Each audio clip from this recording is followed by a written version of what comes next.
அண்ணா எப்படி இருக்கீங்க? நல்லா இருக்குமா. யூடியூப் சேனல்லாம் பார்த்துருக்குறேன். நல்லா இருக்கு.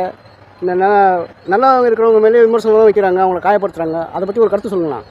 சரி தலைவரே, விமர்சனங்கள் என்பது ஒரு மனிதனின் வெற்றியின் அடையாளம். விமர்சனங்களை ஏற்றுக்கொள்ள முடியாதவன், விமர்சனங்களை தாங்க முடியாதவன், தான் நினைத்த எதையும் அவனால் செய்ய முடியாது, அவனால் எதிலும் வளர முடியாது, அவனால் எதிலும் வளர்ச்சி அடைய முடியாது, அவன் எதை நினைத்தாலும் அதை அவன் சரிவர செய்யவே முடியாது.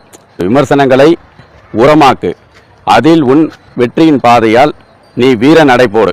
இப்போ உதாரணத்துக்கு நண்டை நம்ம எடுத்துக்கிட்டோமே. இப்போ பூமிக்குள்ள வந்து நண்டு வந்து நோண்டி மேலே வரும். இப்போ மேலே வரும்போது பின்னாடி வர நண்டு வந்து சரி அது மேலே ஏறுது அப்படின்னு சொல்லிட்டு அதுக்கு வந்து முன்னாடி போகிற நண்டுக்கு வழி விடாது.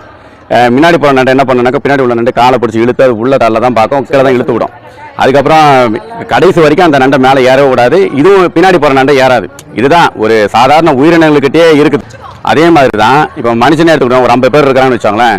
முன்னாடி தான் வேலையை ஒழுங்காக செஞ்சுட்டு தான் இருப்பான். ஆனால் பின்னாடி இருக்கிறவன் வந்து என்ன பண்ணுவான், அவன் என்ன பண்ணுறான் ஏது விமர்சனம் பண்ணிகிட்டே இருப்பான். இதை வந்து ஒரு இதே சொல்லுவாங்க, ஒருத்தன் முன்னாடி இருந்தால் அவனுடைய வேலையை கரெக்டாக செஞ்சுக்கிட்டே இருந்தானாக்கா அவன் வந்து முன்னேறி செல்கின்றான் என்பது பொருள் அப்படின்வாங்க.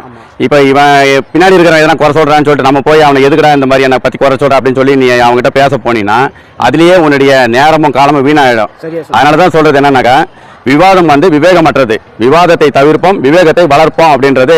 அதனால நம்ம வந்து எந்த ஒரு வேலையுமே நம்மளாம் செஞ்சுக்கிட்டே இருந்தோம்னா அதற்குரிய பலனும் ஒரு இதுவும் கடவுள் இதில் நமக்கு உண்டான இது எந்த இடத்துலையுமே இருக்கு. அதனால வந்து அடுத்தவன் நம்மளை எதுவும் சொல்றான்னு சொல்லிட்டு நம்ம தயங்கவும் கூடாது, ஒதுங்கவும் கூடாது. சிந்திக்காத வாழ்க்கை என்றும் சிகரம் தொடாது, சந்திக்காத சிக்கல் என்றும் உன்னை வாழ வைக்காது. நம்மளுடைய பணத்துக்கு இருக்கின்ற மதிப்பை விட நம்மளுடைய நேரத்திற்கான மதிப்பு வந்து மிக அதிகம். அதனால வந்து நம்முடைய நேரத்தை வந்து நம்ம வீணாக்காம நம்முடைய செயல் என்னவா இருக்கோ, நமக்கு என்ன பிடிச்சிருக்கோ அதை வந்து நம்ம திறம்பட செஞ்சுக்கிட்டே இருந்தாலுமே இந்த விமர்சனத்தெல்லாம் நம்ம களைஞ்சிட்டு நம்ம வெற்றின்ற இலக்கை நம்ம வந்து அடையலாம். ஓகேவா? ஓகே. விமர்சனத்தை பற்றி கேட்டேன், நீங்கள் அருமையாக கருத்து சொன்னீங்க. ரொம்ப நன்றி. அப்போ நான் வரட்டுங்களா? வணக்கம் அண்ணே, உங்களை பார்த்து ரொம்ப சந்தோஷம்.